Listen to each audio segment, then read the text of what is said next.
फिर stat super easy है, math से भी इजी होता है स्टैट, ट्विस्ट एंड टर्न्स कम होते हैं इसमें। तो कोई भी यूनिवर्सिटी के स्टूडेंट्स हो, आपका बिजनेस स्टैट्स का सिलेबस है तो अलग से सिलेबस डिस्कशन की क्या जरूरत। और जो बच्चे कहते हैं मैथ से डर लगता है, स्टैट से डर लगता है, डरने की कोई जरूरत नहीं है। जस्ट सिंपली मत सोचो अभी पेपर बहुत लेट है, मैं आराम से कर लूंगा, बाद में वीडियोस देख लूंगा। Hi everyone, this is Bharti, welcome to my channel dream maths. So आज हम बात करने वाले हैं बहुत इंपॉर्टेंट चीज के बारे में। मतलब मैंने आपको बोला था कि मेरे को यूनिवर्सिटीज बताओ जिनके सेम 2 या सेम 4 के सिलेबस मैं आपके साथ डिस्कस कर पाऊँ। तो मैंने देखा आप लोगों ने कमेंट में डाला था, कम्युनिटी पोस्ट पे भी मैंने डाला था, वहाँ पे भी आपने कमेंट्स किए। तो वहाँ पे जितनी भी यूनिवर्सिटी है उसमें से मैक्सिमम ऐसा है कि सबके सिलेबस ऑलमोस्ट सेम है जिनके पास बिजनेस स्टैट्स का सिलेबस है। जैसे MDU सेम 2 का, KU के सेम 4 हो गया। ये आप लोगों के सिलेबस एक सब्जेक्ट है बिजनेस स्टैट्स जिसके कुछ सिलेक्टेड चैप्टर्स ही होते हैं BBA BCom के अंदर जो सेम है। तो अगर यही चैप्टर्स मैं अलग अलग यूनिवर्सिटीज के लिए डिस्कस करूं तो उसका कोई यूज नहीं है, वही सेम चीजें मैं डिस्कस कर रही होंगी।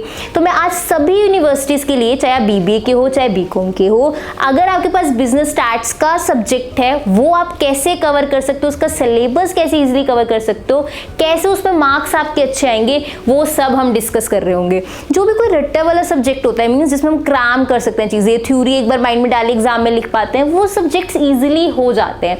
लेकिन वो सब्जेक्ट्स जिसमें हमें कुछ भी क्राम नहीं कर सकते, हमें सॉल्व करनी है चीजें और हर क्वेश्चन अलग तरीके से पूछा जाता है, उन सब्जेक्ट को थोड़ा हमें केयरफुली हैंडल करना पड़ता है। मैथ्स हो गया, स्टैट्स हो गया, अकाउंट्स हो गए, ये सब्जेक्ट उनमें से ही है, इनको ध्यान से चीजें कवर करनी है। तो स्टैट्स की टेंशन नहीं लेनी, मैं आपको पहले ही बता रही हूँ, स्टार्टिंग से ही सेम की स्टार्टिंग से इन सब्जेक्ट के ऊपर अपने कमांड ला सकते हो अगर स्टार्टिंग से एक एक टॉपिक करके पढ़ना शुरू कर दो। स्टैट्स का सारा सिलेबस, चाहे BBA BCom किसी भी सेम में हो, आपका बिजनेस स्टैट्स का सिलेबस है, बिजनेस स्टैट्स का सब्जेक्ट है, आप बहुत इजी सारे चैप्टर कवर कर सकते हो चैनल से। कैसे प्लेलिस्ट कहाँ मिलेगी, कैसे चीजें कवर करनी है, क्या ये प्लेलिस्ट बहुत है, मतलब बुक्स चाहिए नहीं, सब कुछ हम डिस्कस कर रहे होंगे। तो सबसे पहली चीज, आप किसी भी यूनिवर्सिटी से हो, कोई भी सेम है आपका, आपके पास आपका बिजनेस स्टैट्स का एक सिलेबस होना चाहिए एक प्रिंटेड फॉर्म के अंदर, जिसमें आप प्रिंटेड फॉर्म में जब निकलवाओगे ना उसको, तो सबसे पहला चैप्टर स्टैट्स का होगा इंट्रोडक्शन टू स्टैट्स। अगर आपके पास बिजनेस स्टैट्स का पहली बार सब्जेक्ट आ रहा है, जैसे KUK में सेम 3rd में भी था, सेम 4 में भी आ रहा है, तो उनके पास पहला चैप्टर इस बार इंट्रोडक्शन टू स्टैट्स नहीं होगा। लेकिन अगर आपके पास पहली बार स्टैट्स का सब्जेक्ट आ रहा है, सब्जेक्ट चेंज होते हैं सेमेस्टर वाइज, तो सबसे पहला चैप्टर आपका इंट्रोडक्शन टू स्टैट्स होगा। उसमें सारी थ्योरी होती है, स्टैट्स होता क्या है, उसके कैसे डायग्राम्स बनते हैं, एप्लीकेशंस होगी, उसके ग्राफ कैसे प्लॉट्स होते हैं, डाटा कलेक्ट कैसे करते हैं, किस किस टाइप का डाटा होता है, सीरीज क्या होती है, ये सब उसमें एक्सप्लेनेशन होती है।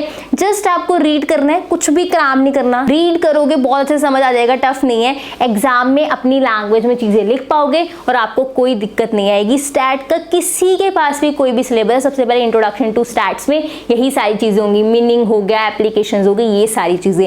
बुक कौन सी लेनी है मैं अभी बताऊंगी। सेकंड, स्टैट्स में सबके पास आता है that is measure of central tendency, mean, mode, median, harmonic mean, geometric mean, ये सारी चीजें आपके पास आती हैं, आप बहुत ईजिली कवर कर सकते हो। अब कुछ यूनिवर्सिटी सिर्फ मीन, मोड, मीडियन लेती है, नीचे हार्मोनिक मीन, ज्योमेट्रिक मीन नहीं है सिलेबस में, लेकिन मैंने प्लेलिस्ट में सारे टॉपिक्स कवर किए हुए हैं। आप अपने सिलेबस में देखो, सिलेबस कैसा होता है, जैसे वहां पे मेजर ऑफ सेंट्रल टेंडेंसी लिखा है, उसके अंडर जो टॉपिक्स आते हैं वो भी आपके सिलेबस में अच्छे से मेंशन होते हैं। आप उनको देख के आराम से, जैसे टॉपिक्स हैं प्लेलिस्ट से वही टॉपिक्स करते जाओ। सारे टॉपिक्स करने की जरूरत नहीं है, अपने सिलेबस के अकॉर्डिंग करने हैं। तो सिलेबस प्रिंटेड फॉर्म में आपके पास होगा, साथ साथ मार्क करते जाओ, जो भी टॉपिक उसमें लिखा है वो थंबनेल के ऊपर मेंशन होगा, उसके अकॉर्डिंग आप वीडियोस कर सकते हो और साथ साथ नोट्स बनाते चलना है। वो मैं अभी आपको एक्सप्लेन करती हूँ, पहले सिलेबस ध्यान से समझते हैं। तो पहला चैप्टर इंट्रोडक्शन होगा, दूसरा मीन, मोड, मीडियन के ऊपर होगा, थर्ड आता है मेजर ऑफ डिस्पर्जन, यही स्टैट्स का सिलेबस है, ज्यादा वाइड नहीं है, यूनिवर्सिटीज अलग अलग है, बस ये डिफरेंस आता है वो कभी सेकंड सेम में डाल रहा है एक यूनिवर्सिटी, दूसरी यूनिवर्सिटी उसको 4th सेम में डाल रही है। BBA BCom में स्टैट्स का, बिजनेस स्टैट्स का यही सिलेबस रहता है। मेजर ऑफ डिस्पर्जन आएगा, उसके बाद कोरिलेशन आएगा, रिग्रेशन आएगा, प्रोबेबिलिटी आएगी, टाइम सीरीज, इंडेक्स नंबर्स, यही सारे चैप्टर से स्टैट्स बनता है। इसमें से कुछ चैप्टर्स की PDF भी टेलीग्राम चैनल पे, उसका लिंक डिस्क्रिप्शन में है, आप कैसे टेलीग्राम चैनल पर जाके वो PDF देख सकते हो, बहुत ईजिली आपको समझ आ जाएगा।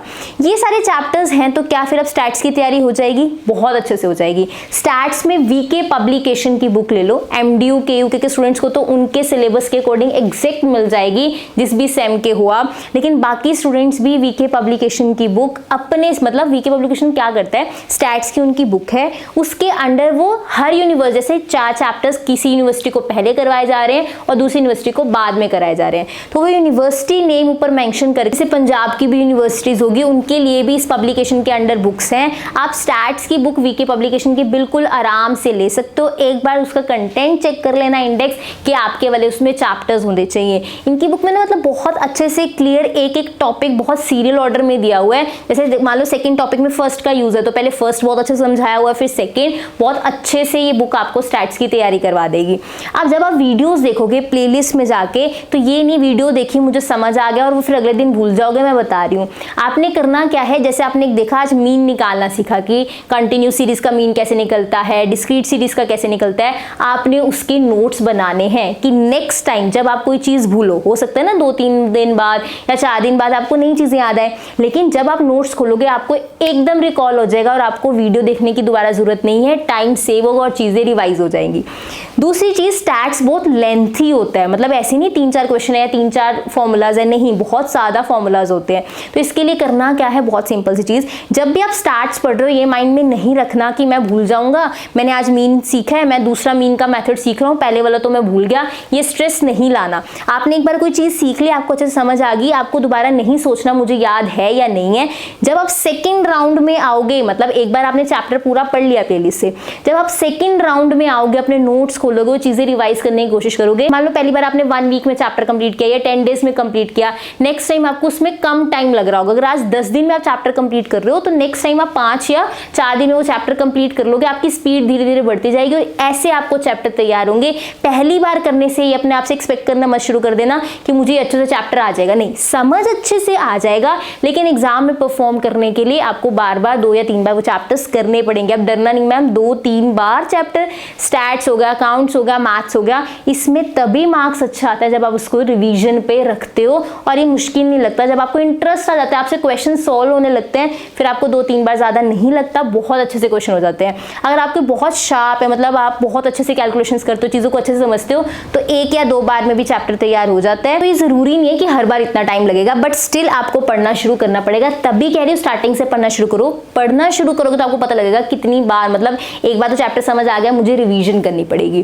थर्ड चीज है फॉर्मूलाज की पहले ही अलग शीट्स बताइए, या तो 2-3 शीट्स निकाल के उसको स्टेपल कर लो, वो गुम ना हो जाए शीट्स, या फिर आप बिल्कुल थिन सी एक नोटबुक लगा के कि उसमें फॉर्मूलाज लिखते रहो ताकि फॉर्मूलाज की रिवीजन चलती रहे। मान लो आपने आज 2 फॉर्मूला सीखे और अगले दिन आपने सोचा कि मैं अब अगले 2 वीडियोस देख रहा हूँ, तो वो 2 वीडियोस नेक्स्ट देखने से पहले वाले 2 या 3 फॉर्मूला जो लिखे हुए हैं वो रिवाइज कर लो। ऐसे थर्ड डे आया, आपकी नोटबुक में 5 फॉर्मूलाज इकट्ठे हो गए, वो थर्ड डे क्लास लगाने से पहले जितने भी फॉर्मूलाज आपके उस फॉर्मूला वाली नोटबुक पे इकट्ठे हुए हैं उसको आप एक बार रिवाइज कर लो। जितनी बार फॉर्मूलाज रिवाइज करोगे उतने अच्छे से होगा। स्टार्ट सारा गेम पता है किस चीज का है, एक फॉर्मूला आना चाहिए, दूसरा ये वाला फॉर्मूला कब लगना है, किस सिचुएशन में लगना है, ये समझ आ जाना चाहिए। फिर स्टैट सुपर इजी है, मैथ से भी इजी होता है स्टैट, ट्विस्ट एंड टर्न्स कम होते हैं इसमें एज कंपेयर टू मैथ। बस एक बार फॉर्मूला और कहाँ कौन सा फॉर्मूला लगना है इस पे आपकी कमांड होनी चाहिए। सो बुक पता लग गई, वीके पब्लिकेशन, सारे चैप्टर्स की प्लेलिस्ट आपको मिल जाएगी डिस्क्रिप्शन में या फिर आपको टेलीग्राम चैनल पे भी मिल जाएगा।